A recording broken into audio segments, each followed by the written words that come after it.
Welcome, everybody, to Who Gave the Drummer a Mic. This is episode 9. Happy Memorial Day weekend. I know it's a nice 3-day weekend, so we do want to remember those that we've lost and then those that are still fighting today. Thank you very much from the Asylum Radio Network, us crew here at Who Gave the Drummer a Mic. I am running solo tonight, but I am pleased to announce actually one of my favorite drummers that I discovered picking up a CD, I will tell you, from Cornerstone Music Festival in '99, I believe it was.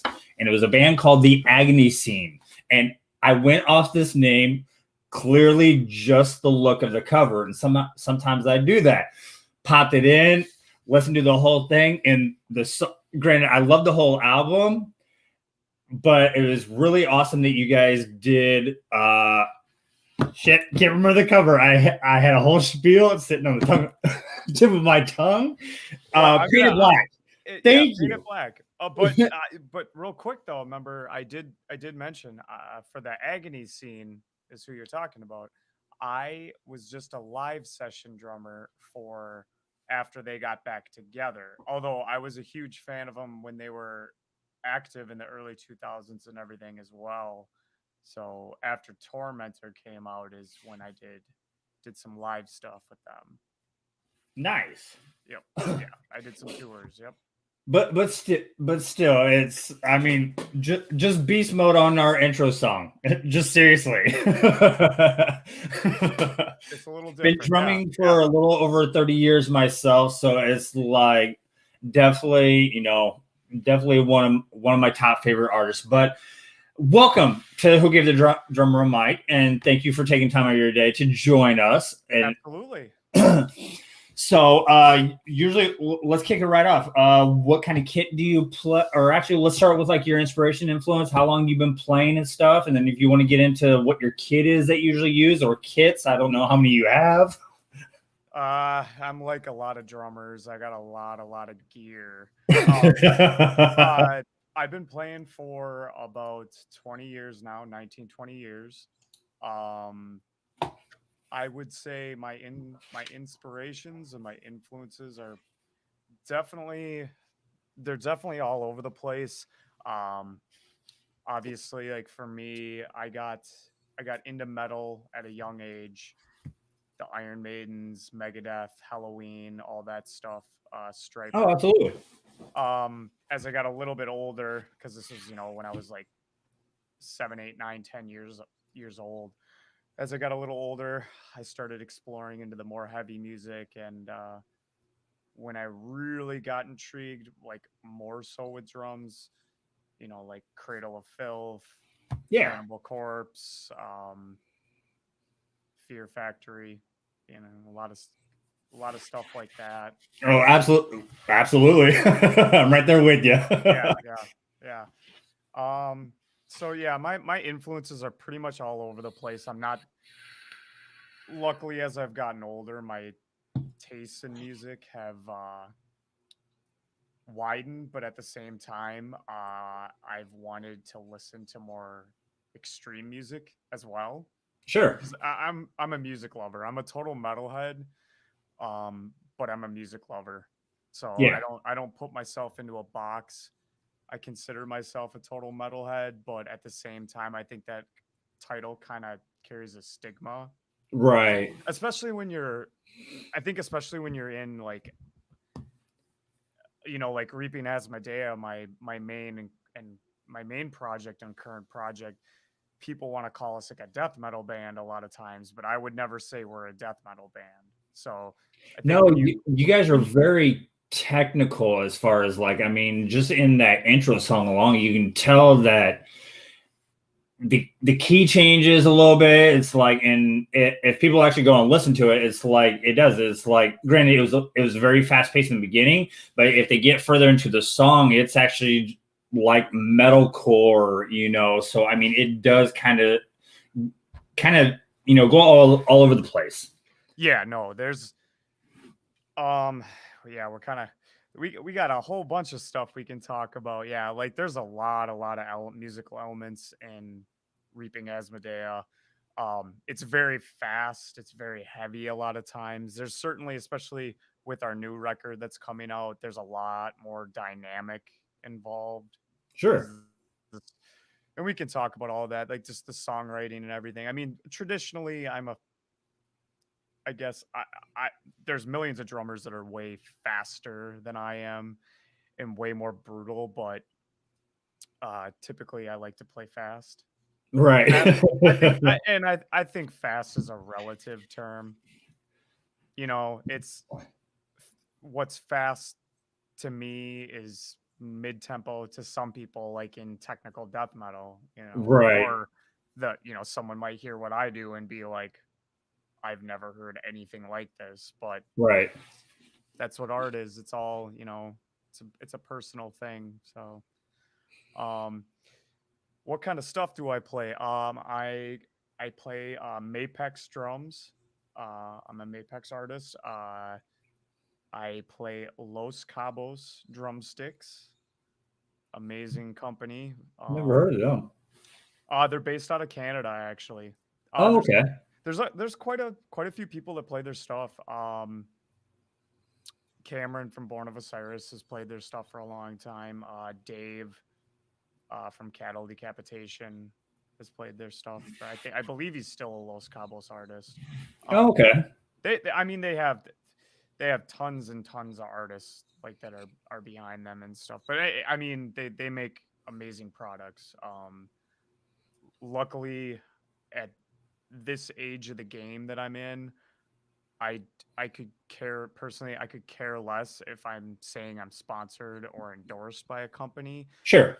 If I'm sharing that, it's because I genuinely like their product Right. and I believe in it. No, absolutely. I mean, I think everyone, especially in drums, it's become more of a clout thing. You're not wrong. I mean, we have It's almost better to not say you're endorsed or sponsored by a company sometimes, because you kind of we had the most shit. We are the most expensive. We take the longest to set up and tear down. Yeah. But yeah, and I play Trick pedals. Nice. They make a lot of really good gear, a lot of good drums as well. But I play their Pro 1V Bigfoots, and I recently have completely switched over my cymbal line that I'm going to be playing, and I actually play all sentient cymbals now.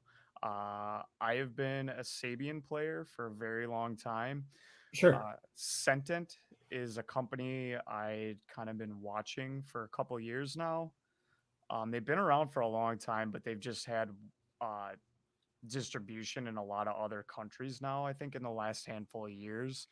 Oh, okay. And I just kind of had been watching people start to play their stuff, and I was just really, really curious. And a handful of months ago, I got a handful of their products, and I personally have loved everything I've tried because with my reaping stuff, I play a lot of effect symbols. So Sure. I was pretty meticulous with like picking out like what lines and what symbols because they do a lot of stuff. But I'm very, very happy so far with what I'm playing with them. Nice. Are they factory or a handmade tech company? They're based out of China, and like I said, it's a company that's been around for Sentient's been around for a very long time as far as like the origins of the company. Okay. Um, but so yeah, everything's made, and I can't remember exactly what city it is, but yeah, I would encourage people because like I said, the last couple years they've just finally gotten US distribution more so. Okay. Um I yeah, luckily I had a handful of friends that were playing their stuff and I talked to a lot of people. I did a lot of groundwork, like being genuinely curious cuz like for me like Doing your research. yeah, Eh, like eh, I like to find new products and I sure. like to like I want to know what's out there. And I think it's fun to try something different. Yeah. I would say I've never heard of the company. I mean, I've heard everything. Obviously, the main top ones. You got Zildjian, Pasty, Meinl, and then there's a couple companies that I'm starting to inquire in is Trexist, Soultone Cymbals, and then everybody's favorite, Mudvayne is like Matt used to be sponsored with Istanbul, and Istanbul is all. That's why I was wondering if they were like factory made or if they're all hand stamped. Because Istanbul, I think Trexis is another one. I think Soultone is too, but it depends on the line that you're ordering. Are literally all handmade. Yeah, they're all like, it's all handmade stuff, and that was the thing that was super cool about they have a tendency to last longer than most, the factory made cymbals and stuff. Yeah. There was a lot of there's so many options. There's so many options that I didn't know would be available until I really started talking back and forth with Arthur, their main guy for US distribution. Yeah. And it's just, it's really cool to have a lot of customization options without really getting kicked in the nuts, right, paying, because usually when you're customizing, here you go, here are my organs. Yeah. So that's, if there's other people that are listening, other drummers out there, I would definitely say look into their products.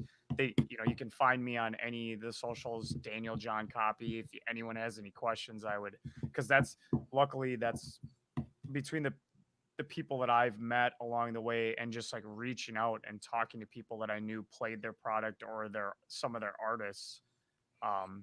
It really helped. Do they have a lot of artists actually here in the US now? They have quite a few, but they don't have as many heavier guys. It seems like there's a lot of people in the harder rock, and there's definitely some metal guys. There's definitely metal guys that are playing their stuff now. But yeah, they have a lot of different lines, a lot of different product options. So they got their dark series or light series or rock series, so on and so forth. Very much. Gotcha. Awesome. Yep. I was gonna say, now do you play I would say obviously metal, and I mean it's really weird actually. Never really had this question. Do you actually play double pedal, or do you actually play single kick with double pedal, or which do you prefer? So I have traditionally always played a double pedal. Okay. I can 110% in my 19-20 years of playing drums and all the gear that I owned, I did not even own I can say I honestly have never almost sat behind and played a double bass kit.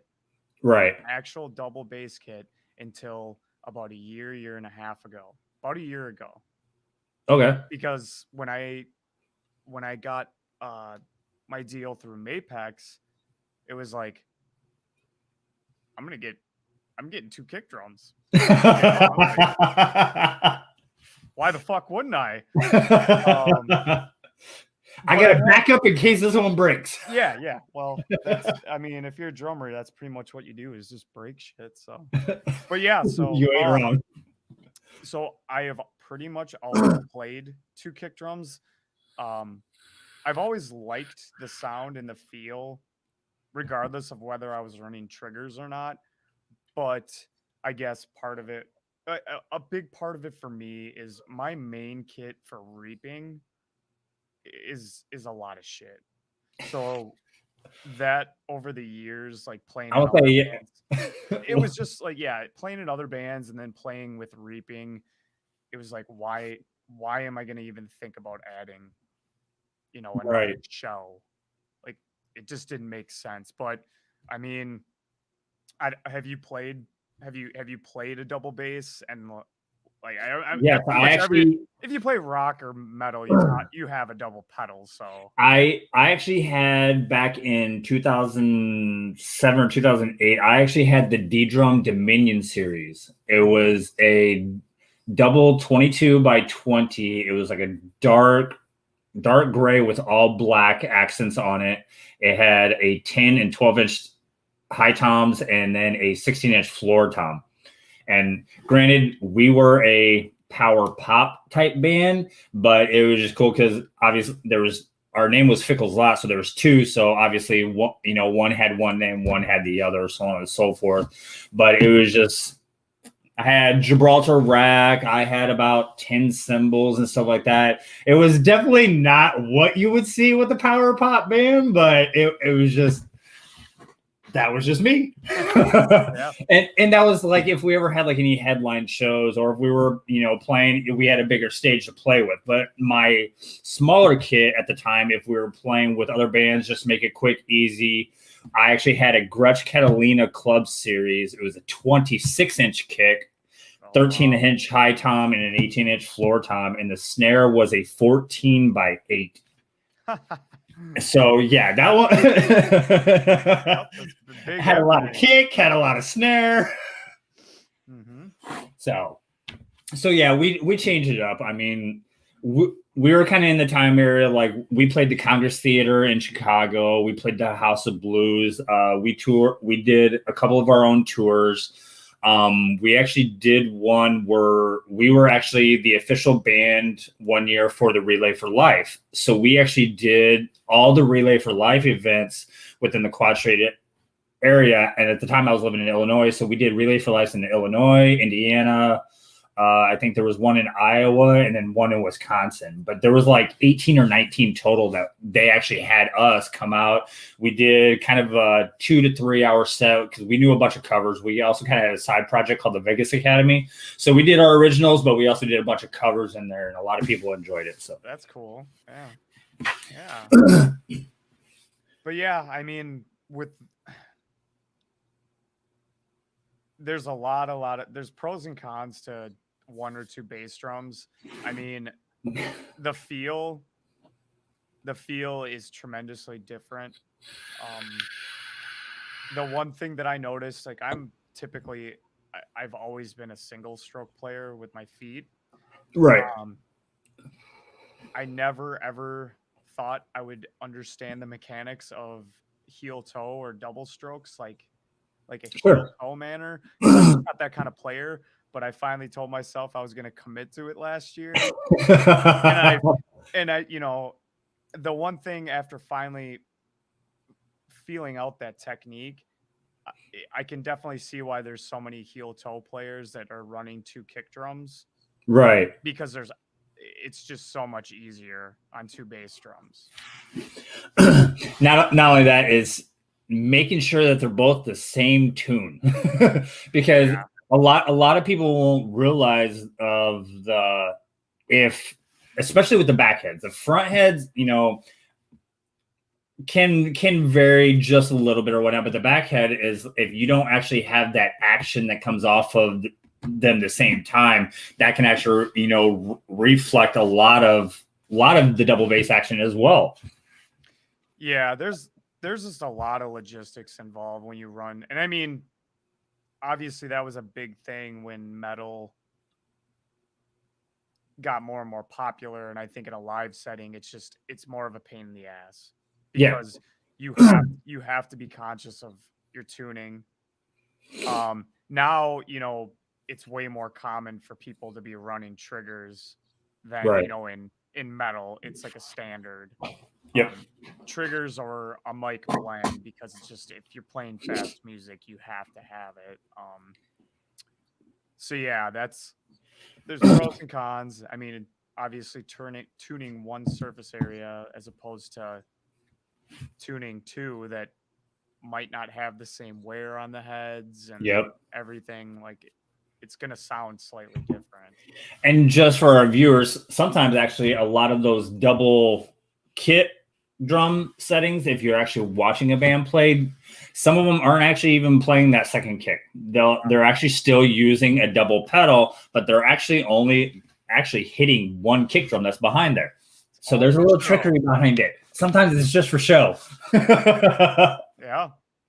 Been there, done that, seen it. been a part of it. Well, yeah. I mean, it's But the it look. does make it a lot easier. It makes it not only easier, I don't want to say for setup, but for the artists themselves, because they only have to worry about that one kick, even though it is production, it's kind of cool looking or whatnot. But it also makes it easier on the sound guy, because if he now, instead of just one drum to sit there and make sure it's perfect, he's got to worry about two. And sometimes some venues aren't actually set up actually for a double kick, unless they know who's coming and be like, oh shit, we got to now run a separate line, separate channel. We need two kick drum mics and so on and so forth. But and I guess it can be a pain in the ass sometimes. If you play a big kit like that and you keep playing a big kit like that, you figure out you got to bring your own mics. Yes. But I mean, that's like if you take it to the level where you consider yourself, a professional, right? You're bringing all your own stuff, and you're not relying. Absolutely. Yeah. So tell us more about Reaping. I know the song that I used was about 4 years old or whatnot. So how long has Reaping coming up? So 2017, because like everyone talks about, it's like the last year and a half is pretty much void. Right. Absolutely. I was like, we're gonna forget that. It went from 2019 to 2021. It's like nobody knows what the hell happened to last year. So so as far as like, when did Reaping start, or are you one of the founding members, or were they? Yeah, so Reaping Asmodeia started in 2010 actually. And it started after myself and a handful of guys left our previous band, which was a band called With Dead Hands Rising. Okay. So so me and one of the guitar players that was touring was doing like one of our guitar spots for the last year of With Dead Hands Rising. Me and him wanted to keep going, and we started up this band, and we survived a decade plus together, and nice. So so that's kind of where nothing it wrong. from. Nothing wrong with that. Yeah. I would say, where's everybody based out of? As like, I know you're a Minnesota guy. Mm-hmm. Yeah, everyone's from Minnesota. Okay. There's only 3 of us, so yeah. There's three of us in the group, because we haven't had a bass player. We haven't had a live bass player now for about 2.5, like 3 years, probably. Okay. 3.5 years, something, and probably only not even a year after Impuritize, our previous prosthetic record that we put out, we parted ways with our bass player. Okay. So our bass player is Bass Tracks as of right now still.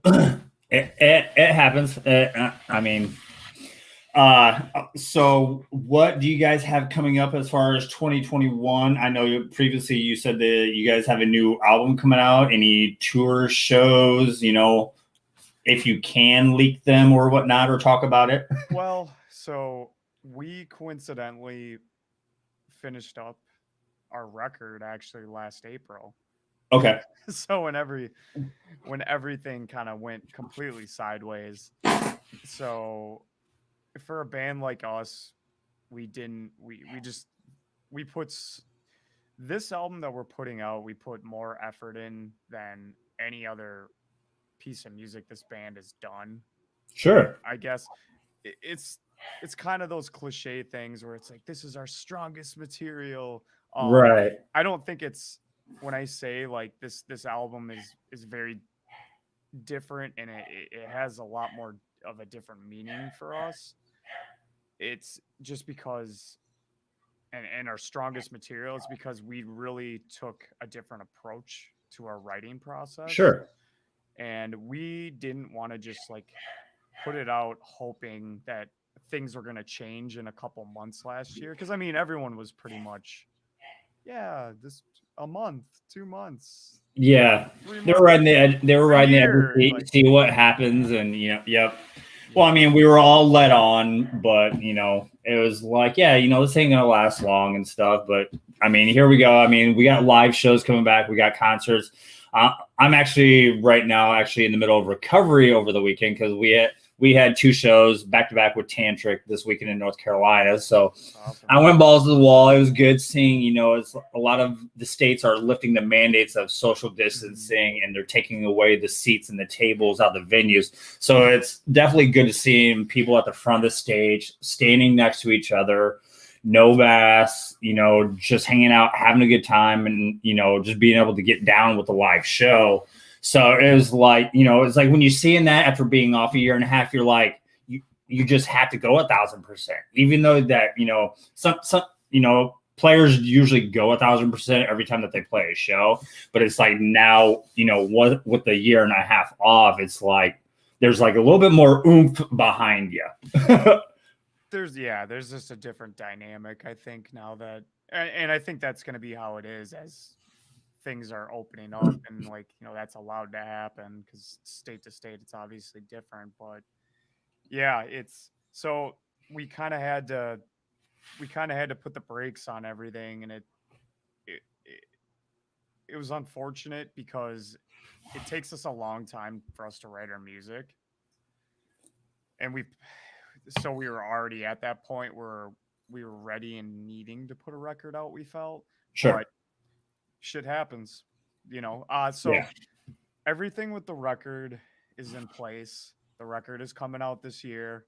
It hasn't been announced yet, and it's like it's one of those things it just sucks when you have to sit there and tell people it's like, yeah, we got new music coming and this is big things coming. It's like, well, yeah, and the fact that it was done last April of all times, you're like, yeah, now's not the time to put it out because you can't tour on it. It's not like you can sit there and support it. So it's literally not going to do nothing. But yeah, it's all going to be here. It's all going to be social media. And I mean, yeah, social media has a great push, but there are people that love seeing the live shows behind it. Be like, oh shit, they have a new album. Let's go see what it's about.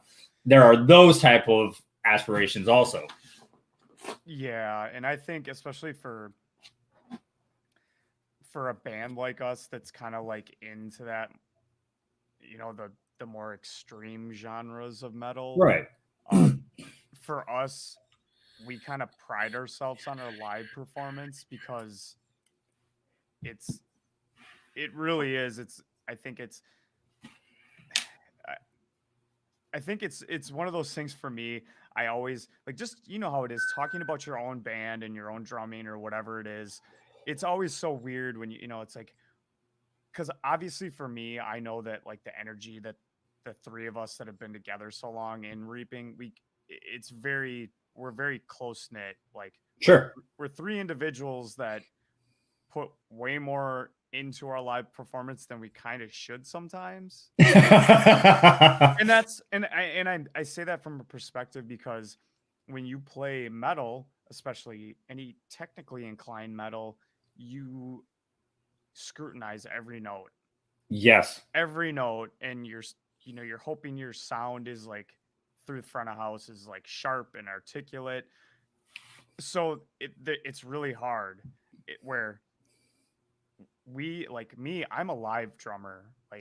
Luckily that's still the feeling that I get when I play a live show. It's like I'm there to do that. This is what I'm supposed to be doing with my life is right here, right now. Oh, absolutely. So it's kind of just thinking about drumming and stuff, everything for me, it's like I really do have this edge where it's like, maybe you shouldn't be playing this hard of music that you have to be worrying about so much if you want to bang your head and right, not just be sitting there playing. So and Steve, our singer, and Alex, my guitar player, all 3 of us are very much the same way, where it's kind of it's balls to the walls as much as we can. Yeah. So luckily when we're playing shows, that's kind of our spot. Yeah.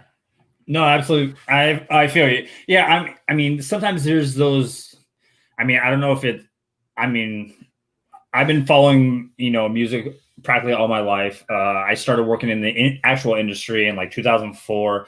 It's like there are some of those studio bands, there are some of those live show bands, and then there are some bands that are actually both. So it's definitely like, with your guys' type of music, and I heavily listen to that type, and it's the kind that, intrigues me as a drummer because I was raised on country, the old blues and stuff like that, from my grandparents, my mom, my uncle. And it was like, okay, cool. I'm like, this is like stuff that I can literally play in my sleep. I mean, it's just simple 4/4 timing and stuff like that. I'm like, this just doesn't, I don't feel it challenging enough. And when I turned 12, the last stepdad that I had is like, he introduced me into Megadeth, Metallica, Iron Maiden, Dio, all those bands. I'm like, okay, now this, and it wasn't just the drumming though, but it was like, Dave Mustaine. It's like, the first album I heard was Peace Sells. So I'm just like, damn, it's like I like the guitars in it or whatnot, and then Rust in Peace, and then Countdown to Extinction and stuff like that. And it's like, so they're definitely like one of my top, like as far as inspirations into the metal world. But as far as like when it comes into drumming, it's drummers like you, Mike Portnoy, Neil Peart, the Rev, it's just complicated. It's like, I don't think I'm going to play it, but guess what? I'm gonna go damn well try though. It's like, I'm going to sit here and keep listening and listening and listening. And it's like, I'm going to take my ass down to my drum kit and be like, I think I can pull this off. Nope, the fuck I can't. Well, and I think that's with metal. I mean, it's a slippery slope.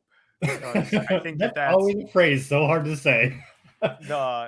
the allure, I think, especially when you're younger, is because, or not even when you're younger, because I still have this quite obviously, but it's like, oh my God, what is this? What that, like when you're younger and you're a drummer, it's like, how the hell is, how are they doing this? Right. And Absolutely. metal is just challenging. It's such a there's such a physicality of it involved, and it's such a challenge where that's a big allure. Yeah. I think for a lot of people. I mean, it definitely was for me, and I have a lot of friends but also then for people, you get older, and then it's like, and I know you guys have talked about it on some of your, like, when John Bachlan was on, it was Yeah. kind of talked about really briefly where he mentioned like Ben that was in Whitechapel. It's like, Yeah. he got sick. He just got sick of the maintenance. Yep. He got sick of, because it is, I mean, that's the deal, is that I have always treated metal and my drumming towards metal as a sport, Yeah. because you can't sit and not be practicing and expect yourself to be able to do 200 plus BPM runs on a regular if you're practicing once every week or two, No, absolutely not. because Absolutely not. it's too physical. Like, your brain and your body won't allow it. Definitely your body. I was like, you can sit there and practice on a practice pad, but it's like when it comes time to show time, and as it's different than from a studio also to a live show. The studio, you can be laid back. Obviously, you're recording, so you have to be very mental on it. And don't get me wrong, it's very mental on you live as well. But usually by the time that you're playing live, you played it so much, rehearsing, pre-production, getting into the studio, then actually recording it, that you're like, okay, I got this. But then you go into your live show, it's almost like, okay, cool. Memory kicks on, live show goes through, hit it without a hitch. But it's like afterwards, you're just like,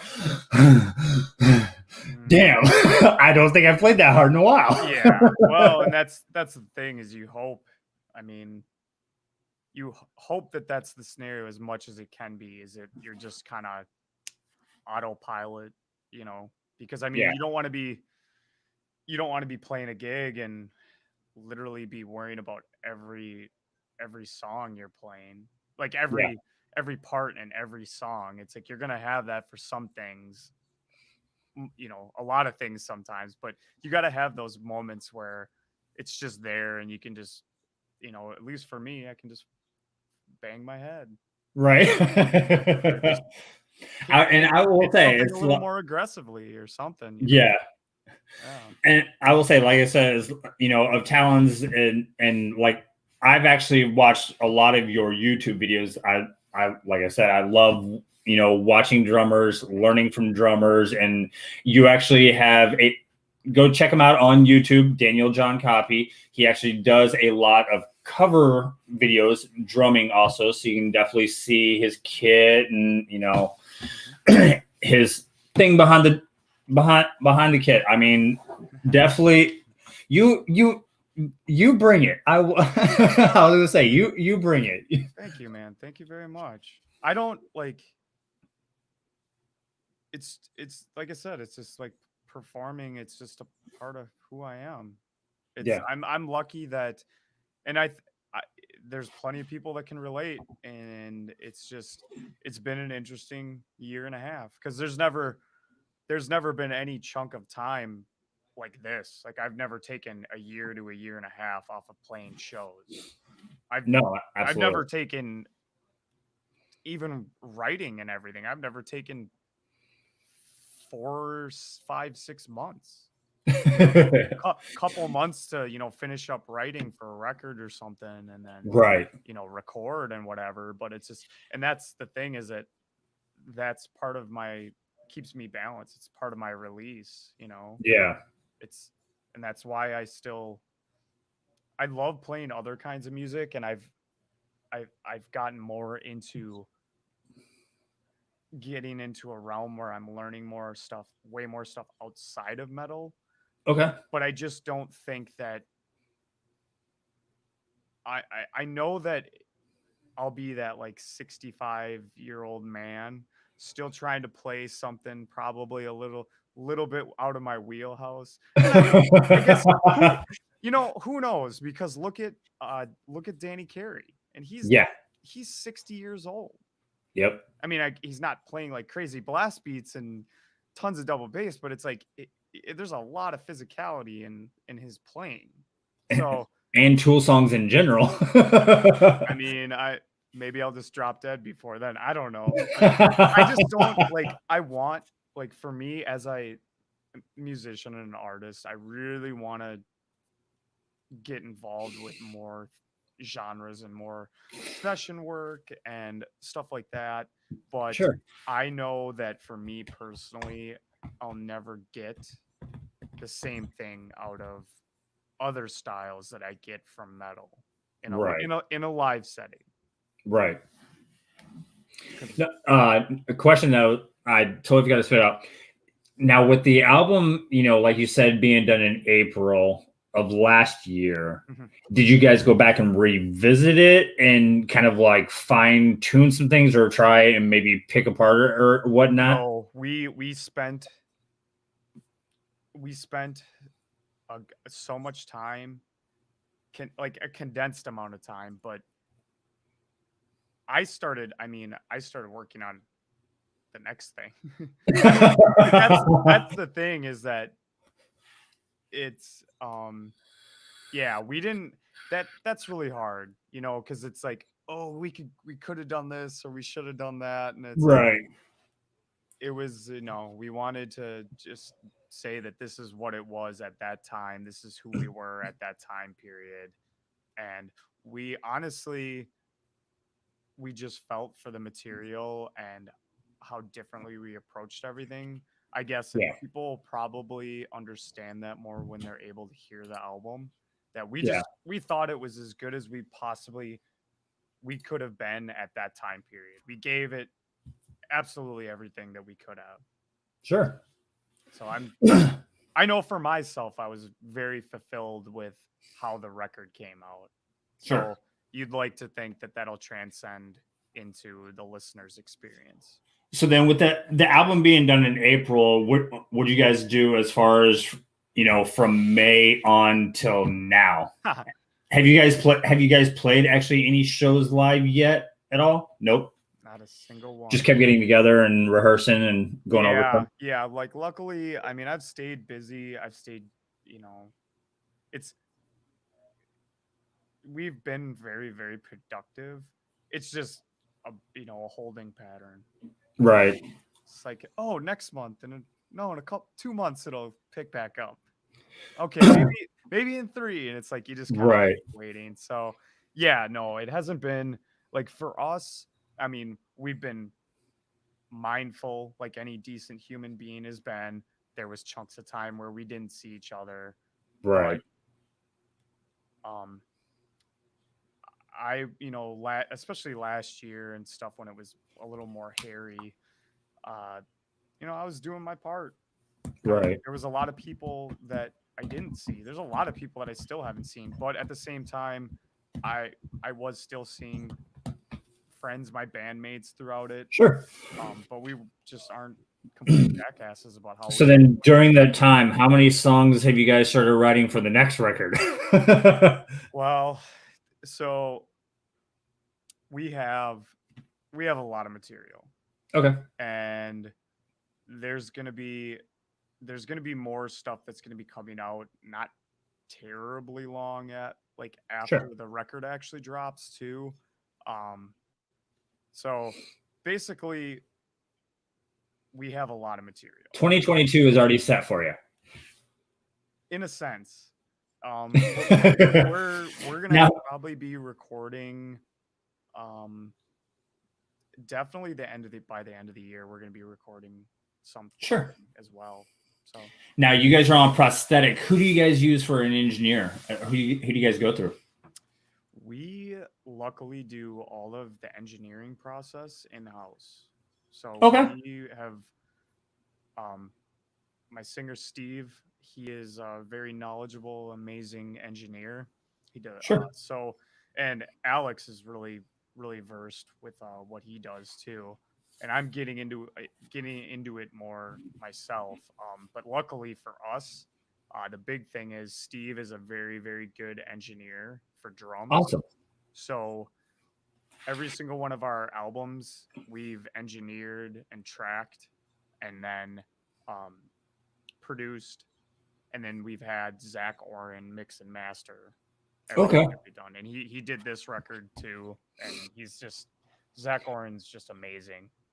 I would say as of lately, a lot of bands are going into that. And I mean, like you said, sometimes we just don't like to just like speak about our own bands, but we do everything ourselves. Our guitarist Bruce is the main songwriter, and he goes through Studio One.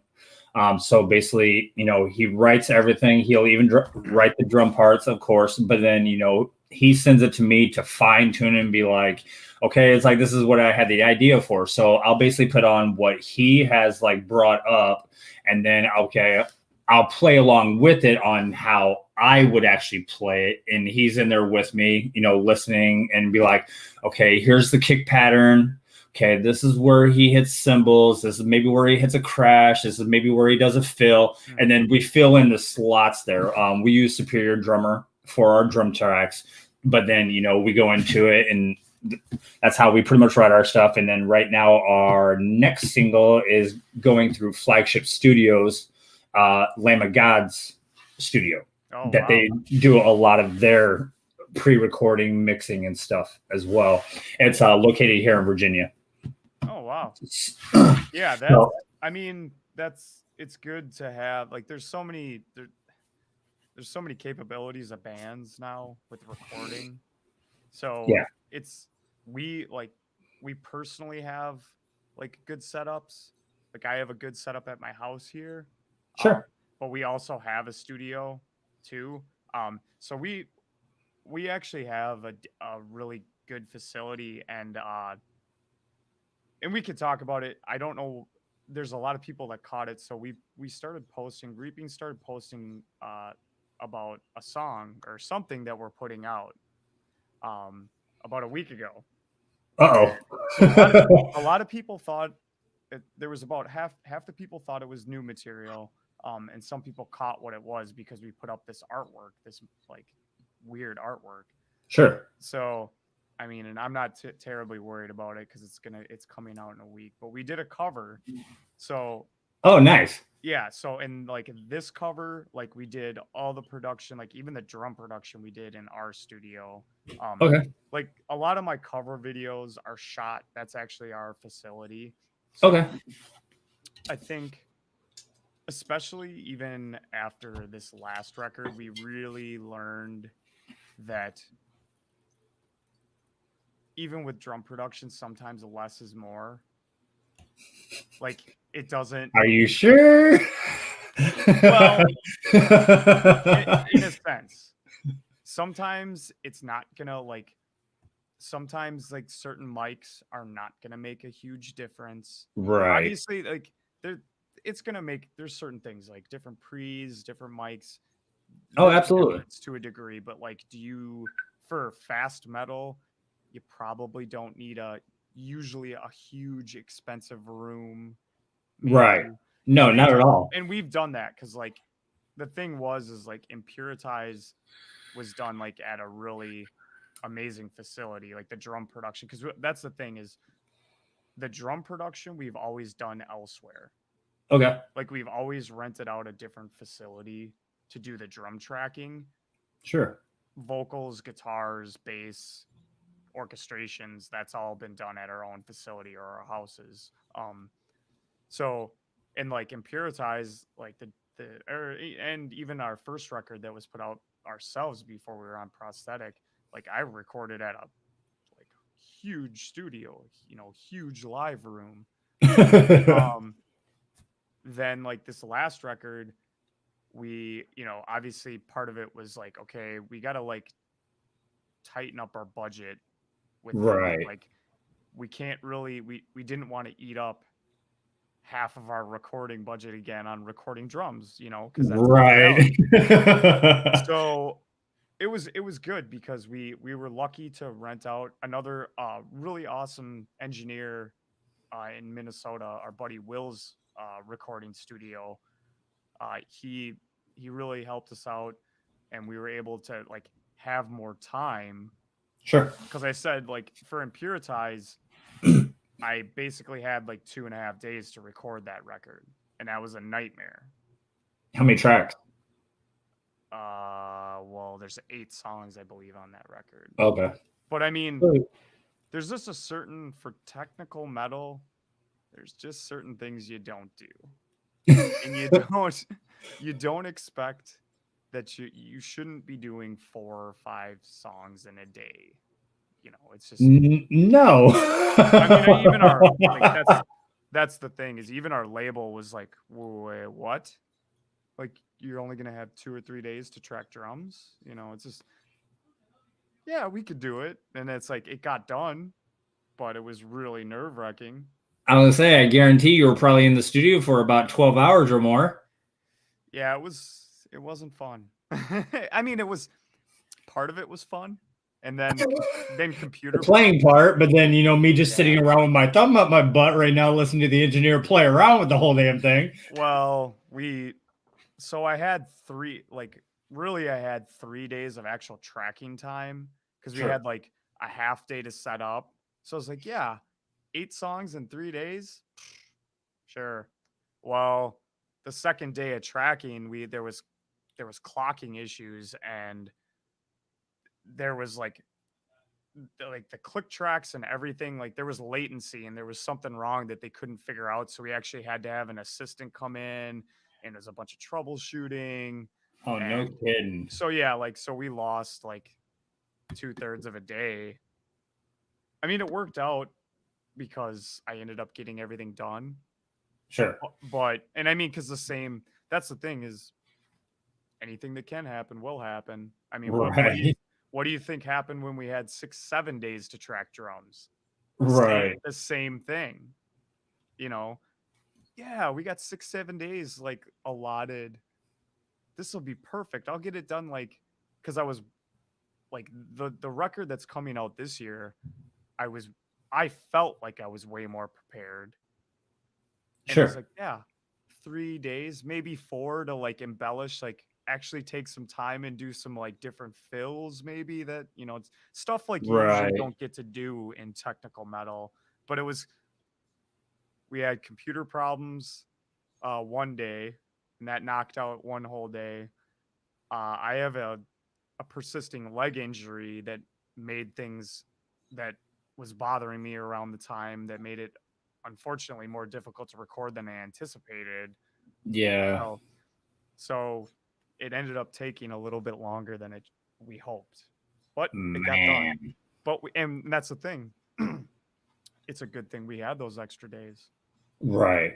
because it worked. Because I'll always look back. That's the thing is, I think that what's so interesting about being involved in music and art, it's like what can seem so terrible at the time or so nerve wracking, you grow to like at least myself, especially, I've grown to just to appreciate the struggle and like the shit, because I know at some point I'm gonna get done what I need to get done, Sure. and I'll look back on this and be like, wow, that was a good memory. That was like a cool story, Right. Because like this, one of the really cool things is, so we lost time and we had like six days to track, and we had to go in literally like at 6:30 in the morning on a Saturday for me to finish up uh the ending of one song and to redo a part of another, because Dang. we like literally 6:30, 7 o'clock in the morning. So Man. You're yeah, like, I haven't even had my coffee yet. yeah. But and it's cool. It got done, and I'll always, like, for me, I'll always be able to look back at that, and I'll be able to go back to that time of sitting, because the other interesting thing was, unfortunately, Steve's grandma passed away right. It was that month that I was tracking, Oh and no. her funeral was out in Wisconsin that day, and we anticipated being done. So what happened is Alex had to end up tracking me, and he's well versed in Pro Tools and everything, but he's obviously recording a guitar track and recording 20 some inputs is completely different.